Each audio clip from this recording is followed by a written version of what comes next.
A 26-year-old young man suffering from depression has been euthanized in Canada against the wishes of his heartbroken family. His mother, Margaret Marcilla, revealed in a Facebook post, a truly awful Facebook post, that her son, who she had fought so desperately to save, and her son's referred to as Kiano V, was approved for euthanasia by the infamous Dr. Ellen Wiebe, who is known now colloquially as Dr. Death, and indeed Marcilla refers to her as Dr. Death. Dr. Wiebe has become internationally famous as sort of the cautionary tale of the kind of person that is allowed to flourish in a euthanasia regime like Canada's. She was first an abortionist in Vancouver, then she began committing euthanasia at her abortion clinic in Vancouver, and she has now ended the lives of more than 400 patients, but has stopped revealing the number when asked by the media because she realizes that people are horrified by how much death has been perpetrated by this one person. It is so important to look at the role this woman played in the death of this young man because some of you may remember Kiano's name. Kiano suffered from diabetes, which had resulted in a visual impairment. And actually, a couple of years ago, he had applied for euthanasia, and his mother started a public campaign to prevent her young son from dying by lethal injection. Kiano was physically healthy and could have lived a very long life with his family and his mother, who loved him and loved him desperately. But because of Canada's euthanasia regime, she was prevented from saving her son's life a second time. And so in her opening her Facebook post, she said, "With a broken heart, I am sharing that my baby boy Kiano passed away after being euthanized. 4 years ago, here in Ontario, we were able to stop his euthanasia and get him some help. He was alive because people stepped in when he was vulnerable and not capable of making a final, irreversible decision."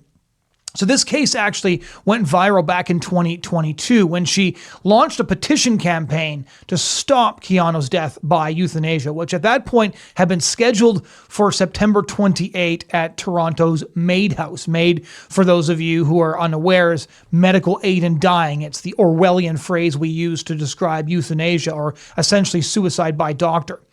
Marcilla had been totally shocked when her son was actually approved for euthanasia. And she wrote at the time, "Can you believe it? The doctor literally has given him the gun to kill himself." And remember that point because we're going to come back to this. Marcilla was actually the director of a nursing agency, and she wanted her son to get genuine help, treatment for depression, therapy, encouragement to choose life. But she said none of this happened. Just an application that lasted for 90 days and then approval and then Maid House. There was no attempt to connect with family members, no assistance to get proper help or medication for this young man, just an approval. On September 28, the day that he was scheduled to be euthanized, LifeSite News managed to connect with Kiano and did an interview with him. And he told them that his mother's social media campaign and the petition had actually been successful, that this had sort of triggered a wave of phone calls to his doctor, and that his doctor had informed him that he was going to withdraw his role in my healthcare plan. The healthcare plan, of course, being a lethal injection that would end his life. And Kiano was searching for another maid assessor that would sign off on his euthanasia, but he had failed. So a maid assessor essentially is somebody that is supposed to sign off on somebody's request for euthanasia, then it has to be signed off on another doctor as well.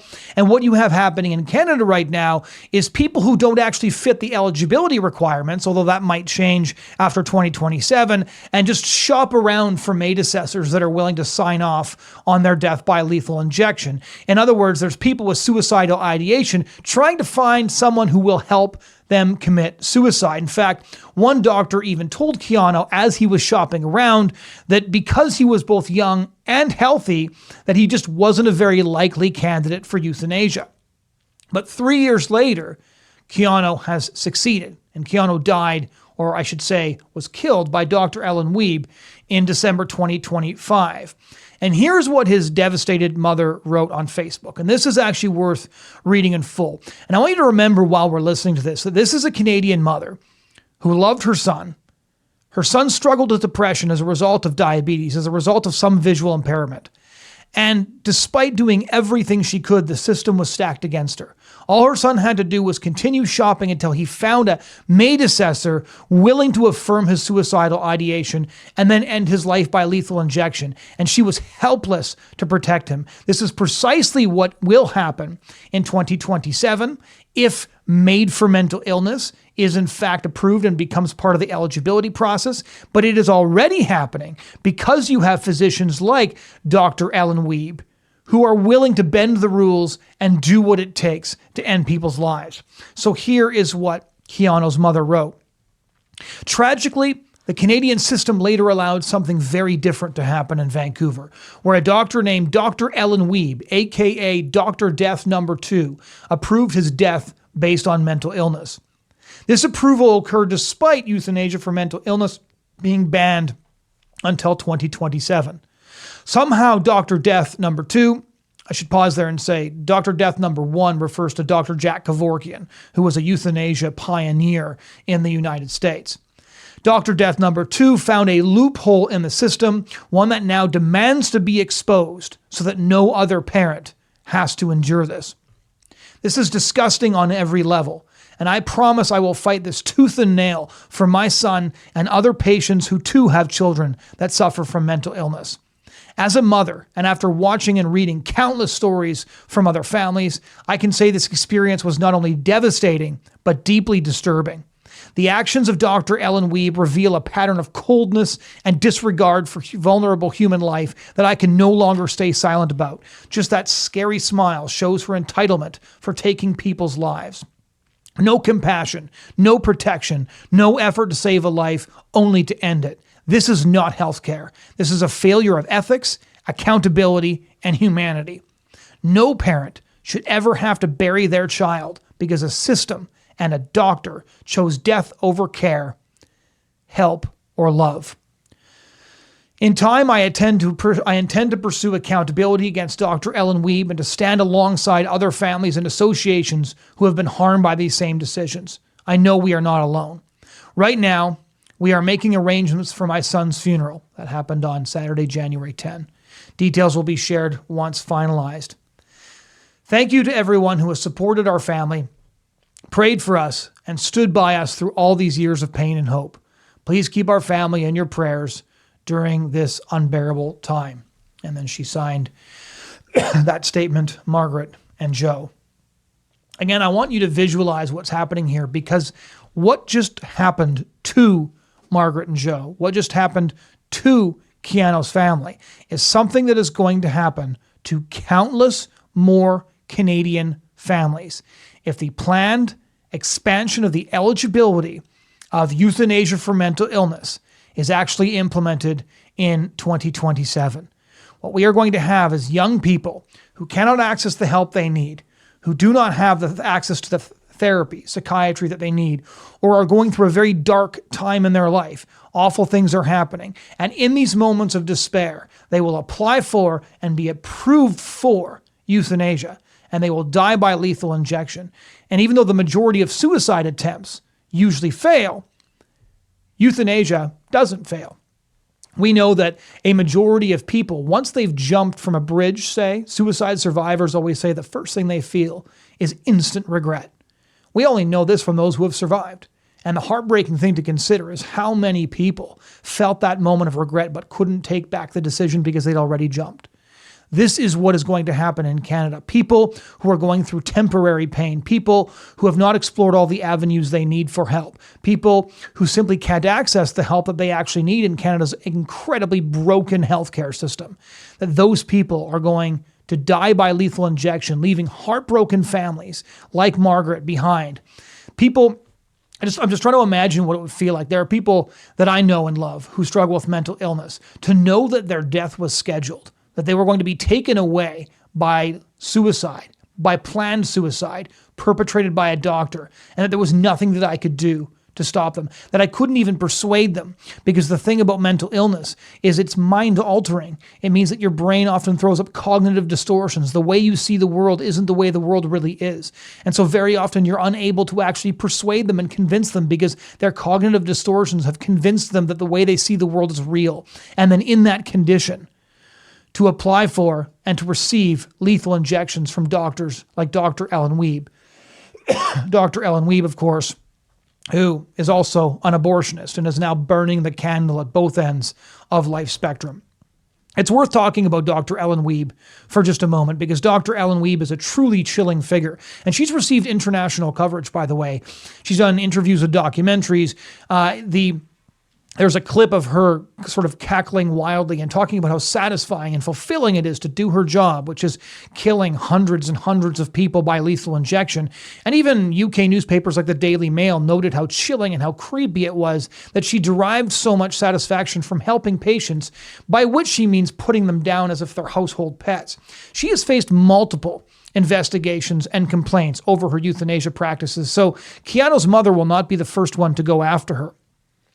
The one example this is when I first was exposed to what Dr. Ellen Wiebe was doing, was in 2017, she covertly, sneakily entered an Orthodox Jewish nursing home and euthanized a patient in his room. So she snuck past the desk because this nursing home forbade euthanasia with all of her death tools in her bag, snuck into his room, gave him a lethal injection where he died, and then snuck out of the room. And this terrified the residents because there were also Holocaust survivors in this Jewish nursing home. Holocaust survivors, understandably, have a very different view often of euthanasia than your average person because euthanasia, the T4 euthanasia program, was part of the Holocaust. And despite this, the College of Physicians and Surgeons of British Columbia stated that Ellen Wiebe had done nothing wrong. There's been multiple other complaints against her as well from both coroners and family members who have basically said that those shopping around for a maid assessor, those who can't get approval from, say, their family physician or a maid assessor who's familiar with their case, will contact Dr. Ellen Wiebe. She'll sign off on their euthanasia. And then, like Kiano, they end up dead despite all of the best efforts of those who actually love them. So this is what she's doing. And when Made for Mental Illness passes, what we're going to find is that the behavior of Dr. Ellen Wiebe, which even many pro-euthanasia people find to be somewhat suspect or slightly abhorrent, will become normative practice right across Canada. And at that point, it will mean that nobody's family is safe. That is not an exaggeration. Kiano was young. He was healthy. He should not have been a candidate for euthanasia, but he was depressed, and so he found somebody who was willing to end his life. Let me just ask you directly, do you know anybody who has struggled with depression? Do you know anybody who has struggled with mental illness? Do you know anybody who has had periods in their life where they were really dark and really rock bottom, where they couldn't get the help that they needed, where you felt like you couldn't reach that person because the way they saw the world conflicted with reality because of what they were struggling with? Now imagine that person only has to go through a very simple process to get same-day euthanasia. That they can go from approval to lethal injection in 24 hours, which will be the state of affairs in Canada unless this is stopped. The euthanasia of Kiano by Dr. Ellen Wiebe highlights how dangerous Canada has become and is becoming for the vulnerable, especially for the mentally ill.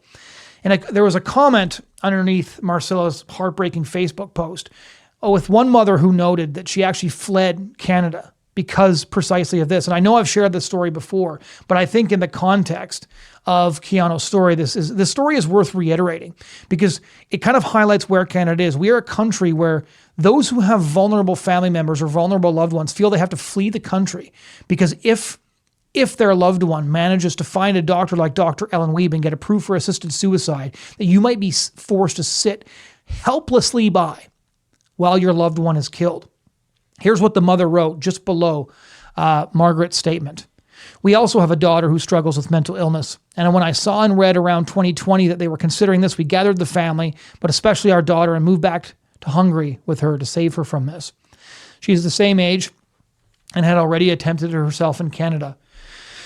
In Hungary, she was prescribed 30 days of compulsory hospital treatment, and then she decided to stay in the hospital for another 2 weeks to adjust her medication. Since then, she has been working and has a fiancé. She still has symptoms, but she is much, much better than she was in Canada, where, citing personal rights, this would have been the end. My heart broke as I read your story. This is why, I know we've talked about this a lot in the podcast, but I'm going to bring it up again. This is why Bill C-218, put forward by Member of Parliament Tamara Jansen and seconded and it's being championed by Member of Parliament Andrew Lawton, is so important.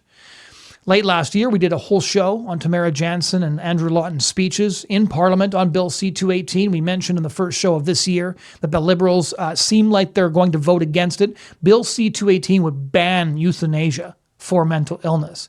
And it is so essential. It is so essential that euthanasia for mental illness be made illegal. Because I hope you're all horrified by the story of Kiano, and I hope you all grieve for his family, and I hope you'll all pray for them as well. But this story is not going to be one of those one-off horror stories if we don't do something about it. And for anybody who doesn't live in Canada, if your legislator or legislators are considering euthanasia, keep in mind that this is where it ends.